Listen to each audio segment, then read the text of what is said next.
What's up, everybody, and welcome to the cave. I'm GrizzlyKaun, and we're here to break down another episode of A Night of the Seven Kingdoms. This week is episode 5, 7. Let's get into it. Last we saw Dunk, he had just beaten up Aryan Brightflame for assaulting Tansel Tootal and breaking her finger basically in half. And he is now in a cell in Lord Ashford's castle.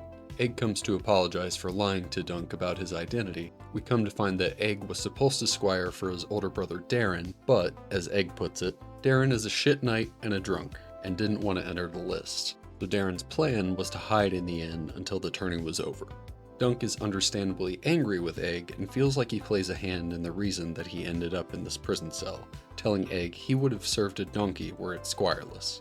Lord Baelor wishes to speak with Dunk when he's done eating, but Dunk doesn't want to keep another prince waiting, so he leaves the rest of his meal and heads out. Upon meeting with the Lord, Baelor instructs Egg to pour a cup for Dunk and try not to spill it on him. You can already tell Dunk is feeling bad about the way he spoke to Egg in the cell earlier, as he tells Baelor that he won't spill any, he's a good boy, a good squire, and he meant no harm. Egg tells Baelor that he wishes Dunk would have killed Aryan. Now this isn't the first time we've heard Egg wish for Aryan's death. If we remember back to last week's episode, when Aryan has a jousting match with Sir Humphrey Harding, Egg yells, "Kill him! Kill him!" And Dunk looks like he's not exactly sure which one Egg is wishing to be dead. The reason Egg wishes Aryan to be dead will come up later on in the episode. Baelor then asks Egg to take his leave. Baelor asks Dunk, "How good a knight are you?" Lord Maekar had just returned a few hours prior to this meeting, having found his son Darren drunk in an inn, the one we see Dunk visit in the first episode where he first meets Egg. Darren told his father that a huge robber knight made off with Aegon, blaming Dunk for Egg's disappearance.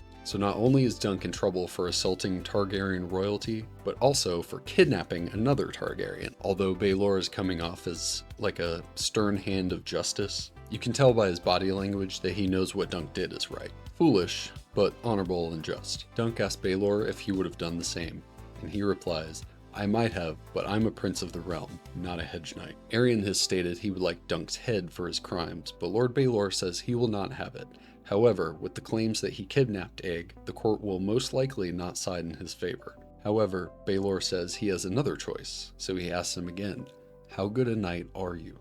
That's right, ladies and gentlemen, a trial by combat. Aryan, being the slimeball that he is, tells Dunk he refuses. However, the right to a trial by combat is unrefusable unless the accuser were to forfeit their claim. So instead, Aryan tells the court he would like a trial of 7. A trial of 7 is an ancient rite that was brought to Westeros by the Andals, wherein 7 combatants on each side would face off. It's said that the trial of 7 was more likely for the gods to intervene and see the guilty party punished because they are represented by the 7 fighters. Maekar is angered at this and thinks that Aryan is hiding behind the other fighters, but Aryan believes Dunk must answer for all of his crimes as Darren has been wronged as well. Dunk must now find 6 other fighters to fight alongside him. Dunk takes a sad stroll through the rain back to camp where Chestnut and Thunder are still tied to the tree. Raymond Fossaway pops out from behind the tree, happy to see Dunk and that he's still alive. He then tells Dunk to come with him back to his tent where they have a chat with Raymond's cousin, Stefan. Stefan tells Dunk that he saw what Aryan did and that he's on Dunk's side. Stefan says he has friends that will join their cause, and Dunk shan't die under his watch, and sets off to wake them. I don't trust this guy. This week, tell me down in the comments who your least favorite character is. All of a sudden, Egg enters the tent, followed by a hooded figure who turns out to be Darren Targaryen. Dunk is pissed to see him, and throws him down on the table, forcing a dagger to his neck. Darren proclaims he had to tell his father something when he demanded to know where Egg had gotten to. Egg informs Dunk that Maekar has decided to join Aryan's 7 accusers as well as the 3 Kingsguard. However, Darren says that Dunk has little to fear from him. He's going to do his best to look gallant in the first charge, but after that, Dunk can strike him in the head and he will go down without a fight. Egg then tells Dunk that he will bring knights to fight for him. When Dunk asks if he would see Aryan dead, we finally get the reason that I mentioned earlier why Egg wants his brother dead. Egg confesses, "When I was little, Aryan used to come into my bedchamber at night, put his knife in between my legs. He had too many brothers, he'd say. Maybe one night he'd make me his sister, then he could marry me." And Egg tells us that he threw his cat in a well. Damn, that's nasty. The old country must have been fucked up. Fucking Targaryens, man. Darren then asks for a private word with Sir Duncan. Darren confesses that he dreamed of Dunk. A callback to when Dunk first met Darren at the inn, and he says, "I dreamed of you. Stay away from me." Darren tells Dunk, "My dreams are not like yours. Mine come true." He had a dream that he saw Dunk and a fire and a dead dragon. A great beast with wings so large they would cover the meadow falls on top of Dunk, but Dunk lives and the dragon dies. Darren apologizes for accusing Dunk of the kidnapping and heads back to the castle. Dunk wanders off to Tansel's now abandoned tent, where he runs into Steely Pate, the armorer.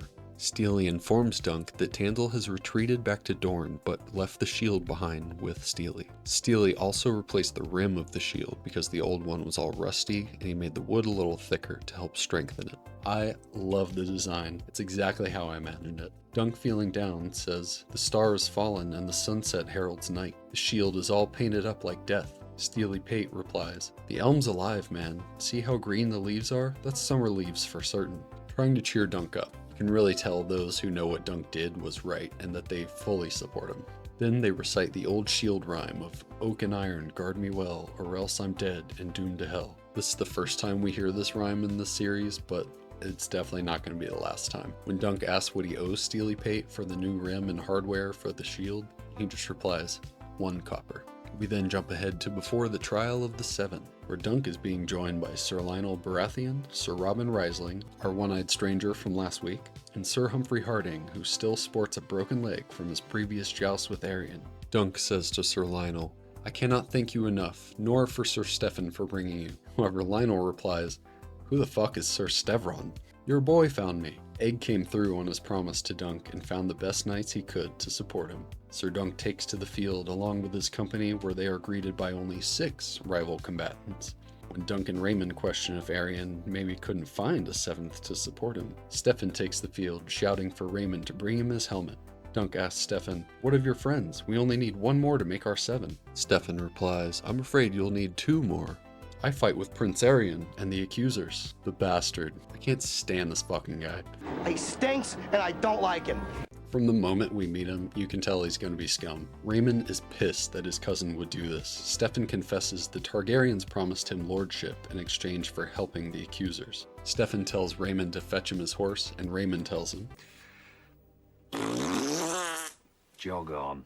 Raymond tells Dunk to knight him. He will take his cousin's place. What an absolute chat. Raymond puts off major Podrick Payne vibes, coming in to help his friends. Dunk hesitates, but Sir Lionel tells him any knight can make a knight. However, the final horn is sounding to signal the start of the trial. Lionel tells Dunk to go ahead. He will give Squire Raymond his knighthood. Instant fucking chills, bro, when he goes to knight Raymond and he's doing the oath and everything. Oh, I love the way this scene is shot. So well done. Loved it. Dunk informs the accusers that they now have 6 fighters, but Aerion says that it is not enough. He must have 7 or he is declared guilty. Dunk begs another moment and addresses the crowd, pleading for another knight to join their force. The Brood of Bracken himself, Otho Bracken, stands to accept Dunk's call to arms, but instead farts in his general direction. Dunk cannot believe the lack of honor in these knights. He yells, "Has courage deserted the noble houses of Westeros? I would not believe it is so. Are there no true knights among you?" All of a sudden, the gates open, and in rides the armor of Valar Targaryen, Aerion's cousin. Only, it's not Valar under the armor. That's right, in rides the Hand of the King, Lord Baelor himself, ready to defend Dunk's honor. "I will take Sir Duncan's side." Maekor says to Baelor, "Have you taken leave of your senses? This man attacked my son." And I love this. Baelor replies, "This man protected the innocent, as every true knight must. Let the gods decide if he was right or wrong." And that, ladies and gents, was episode 4. Once again, the show is staying very consistent with the book, and I am loving it. The stage is set, pieces are in place, and next week we are going to get what I think is going to be the best battle of the season. One of the biggest complaints I've heard online is that we don't see a lot of actual jousting when the book has so much jousting in it. I kind of have to agree with that. If there's one gripe I have about this show is there hasn't been as much combat as we actually get in the books, but that's kind of just like a nitpicky thing for me, to be honest. I really am enjoying the show, so it would be nice to get more combat, but I think what we have lacked in it so far is really going to be made up for in this final battle. Will Sir Dunk be vindicated, or will our hero be proven guilty by the will of the 7? Be sure to come back next week for our breakdown of episode 5 to find out. If you want more reviews like this on TV and movies, be sure to like and subscribe to never miss a video. I'm GrizzlyKaun, and the cave is always open.